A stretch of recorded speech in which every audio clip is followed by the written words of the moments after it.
Hi everyone, अगर आप class 6 से 10th के स्टूडेंट हैं और आपको फिजिक्स, केमिस्ट्री या फिर मैथमेटिक्स में कोई भी डाउट होता है, तो आप हमारे टेलीग्राम ग्रुप पे पूछ सकते हैं। वहाँ हम आपको 1 to 1 live doubt solution provide करेंगे।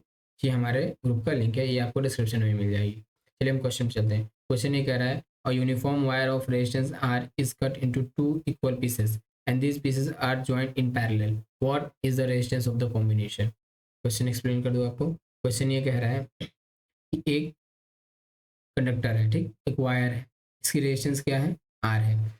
और इसको हमने क्या किया है, इसको हमने दो इक्वल पार्ट में कट कर दिया गया। मान लीजिए मैंने इसको ऐसे बीच से कट कर दिया, तो यहाँ से दो इक्वल पार्ट में इसको हमने कट कर दिया। अब इनको पैरेलली जोड़ा गया है, तो ये बताना है कि ये जो पैरेलली जब हम इसको जोड़ देंगे, ठीक, यानी कि ऐसे ले लिए इन दोनों को, हम इसको ऐसे पैरेलली जोड़ दिए जब, तो ये जो पैरेलली वायर जोड़े गए हैं, तो इनका आर इक्विवेलेंट क्या होगा, इनका इक्विवेलेंट रेजिस्टेंस क्या होगा?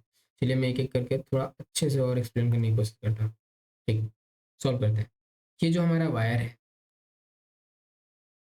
इसका आर रेजिस्टेंस दिया हुआ है। मैं मानता हूं कि इसका लेंथ एल है और area of cross section A है। यहाँ से देखते हैं क्या करते हैं। आर रेजिस्टेंस हमें दिया हुआ है, हम लेंथ को क्या करते हैं, length is equal to L assume कर लेते हैं, और एरिया ऑफ क्रॉस सेक्शन इसको हम ए एज्यूम कर लेते हैं। ठीक है, ये हमने एज्यूम किया हुआ है इस वायर का। जब हम इसको कट करेंगे तो इसका लेंथ क्या हो जाएगा? ऑब्वियस सी बात है, जब इक्वल पार्ट में कट किए हैं तो ये L/2 और ये L/2 हो जाएगी।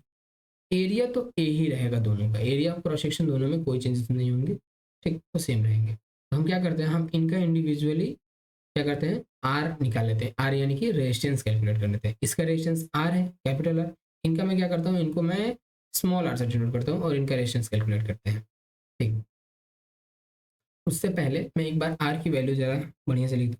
देखिए रेजिस्टेंस क्या होता है, resistance is equal to rho length upon area होती है। किसी भी कंडक्टर का या फिर किसी भी वायर का अगर हमें रेजिस्टेंस कैलकुलेट करना होता है, तो ये फॉर्मूला होती है R is equal to rho L upon A.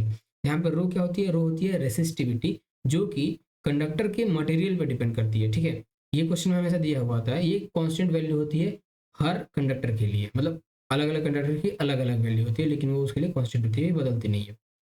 L conductor की लेंथ होती है और ए इस कंडक्टर की एरिया ऑफ क्रॉस सेक्शन होती है। एरिया ऑफ क्रॉस सेक्शन आपको उम्मीद है पता होना चाहिए।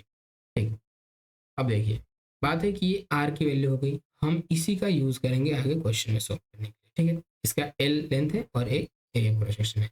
इसको मैं स्मॉल आर से डिनोट करने की बात की हूँ, तो स्मॉल आर अगर मैं कैलकुलेट करूँ, फिर सेम फॉर्मूला यूज करूंगा, रो यहाँ पे लेंथ अपॉन एरिया। अब लेंथ की जगह क्या लिखूंगा, लेंथ की जगह मैं लिखूंगा L/2, और एरिया की जगह क्या लिखूंगा, एरिया की जगह ए लिखूंगा। इसमें कोई चेंजेस नहीं आएंगे।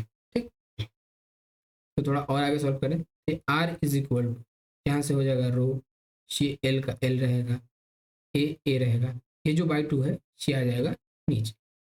तो थोड़ा और अच्छे से अगर आप देखें तो मैं इसको ऐसे लिख सकता हूँ, रो एल बाई ए और इन कंप्लीट के डिवाइड बाई टू।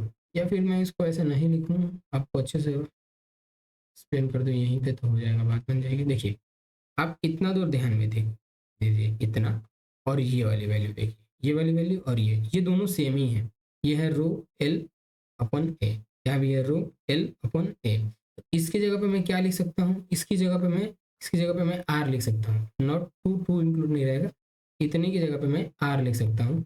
ये क्या हो जाएगा, ये हो जाएगा आर अपॉन में टू, यानी कि small R is equal to R upon में टू। अब देखिए यहाँ पे क्या हुआ, यहाँ पे भी स्मॉल आर है, यहाँ पे भी स्मॉल आर है। ठीक, तो मैं यहाँ पे आर इक्विवेलेंट कैलकुलेट कर दे रहा हूँ। देखिए जब इनको कम वो पैरेलली वो किया गया है, जोड़ा गया है, तो जब पैरेलली कॉम्बिनेशन वो पैरेलल जोड़ दिया गया तो उस कॉम्बिनेशन का आर इक्विवेलेंट क्या होगा, यानी कि इक्विवेलेंट रेजिस्टेंस क्या होगा। मैं यहाँ पे लिखता हूँ 1/r equivalent is equal to 1/r plus 1/r। ये पैरेलल कॉम्बिनेशन में इक्विवेलेंट रेजिस्टेंस कैलकुलेट करने का फॉर्मूला है। ठीक, अब यहाँ पे 1/r और 1/r, आर की वैल्यू क्या है, r/2।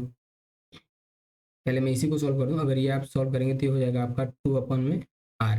ठीक, आर की जगह पे मैं r/2 पुट कर देता हूँ। तो यहाँ पे देखिए 1/r equivalent is equal to यहाँ पे 2, और आर की जगह पे मैं क्या पुट करूँगा, r में।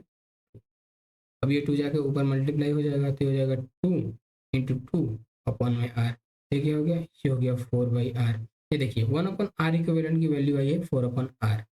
ठीक है, क्या हुआ है 1/r equivalent is equal to 4/r आया है। ठीक, तो आर इक्विवेलेंट क्या होगा, यानी कि हमें इसकी रेसिप्रोकल कर देना होगा, इसका आप रेसिप्रोकल कर दें, ये हो जाएगा आर इक्विवेलेंट। रेसिप्रोकल करने का मतलब होता है इसको उल्टा कर दें। ठीक, ये हो जाएगा r/4, यानी कि जो कॉम्बिनेशन होगी, जो पैरेलली हम जोड़ेंगे उन दो पीसेस को, इक्वल पीसेस में जब हम इसको कट कर रहे हैं और जब हम इसको जोड़ेंगे, जो इसका इक्विवेलेंट रेजिस्टेंस आएगा ना, इसका जो इक्विवेलेंट इन दोनों वायर्स के इक्विवेलेंट जो रेजिस्टेंस आएगा वो इसके कितना होगा, इसके डिवाइडेड बाई 4 होगा, यानी कि इसके 1/4 टाइम्स होगा या फिर r/4 की इक्वल होगा। ठीक, ये हो गया हमारा आंसर। Thank you.